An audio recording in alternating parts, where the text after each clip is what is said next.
গাজার উত্তরাঞ্চলের অদূরে ইসরায়েলি প্রতিরক্ষা বাহিনী আইডিএফ এর বিমান হামলায় উঠছে বিশাল ধোঁয়ার কুণ্ডলী। বিধ্বস্ত হয়েছে অনেক বাড়িঘর, প্রাণ হারিয়েছেন অনেকেই। আবার উপত্যকার গাজা শহর, খান ইউনিস ও রাফায় সামরিক বাহিনীর উপস্থিতি বাড়াতে গাজার বুকে ছুটে চলছে ইসরায়েলি ট্যাঙ্কসহ নানা সামরিক যান। এমন পরিস্থিতির মাঝেই গাজায় ৬০ দিনের যুদ্ধবিরতির শর্তে সম্মতি জানিয়েছে ইসরায়েল। সামাজিক যোগাযোগ মাধ্যম ট্রুথ সোশ্যালে বুধবারে তথ্যটি নিশ্চিত করেছেন ডোনাল্ড ট্রাম্প। তবে যুদ্ধবিরতির প্রকৃতি নিয়ে কিছু জানাননি তিনি।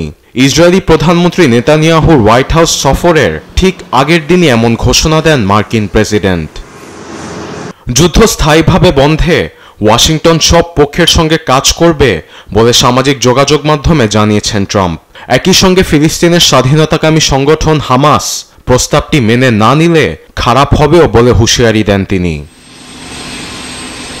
আবার ইসরায়েলি উচ্চপদস্থ কর্মকর্তাদের বরাতে যুক্তরাষ্ট্রের এক্সিওস গণমাধ্যম বলছে, হামাস এ প্রস্তাবে রাজি না হলে গাজাকে ধুলোর সঙ্গে মিশিয়ে দেয়া হবে। সেই সঙ্গে উপত্যকায় সামরিক অভিযান আরও তীব্র করার হুঁশিয়ারি দিয়েছে ইসরায়েল। এদিকে গাজা ইসরায়েল যুদ্ধ ইস্যুতে দ্বিরাষ্ট্রীয়করণের উপর জোর দিয়েছে জাতিসংঘে নিযুক্ত চীনা প্রতিনিধি ফু ওয়াং। জাতিসংঘের নিরাপত্তা পরিষদে কথা জানান তিনি। মধ্যপ্রাচ্য সমস্যার কেন্দ্রবিন্দুতে গাজা ইসরায়েল ইস্যু বিদ্যমান।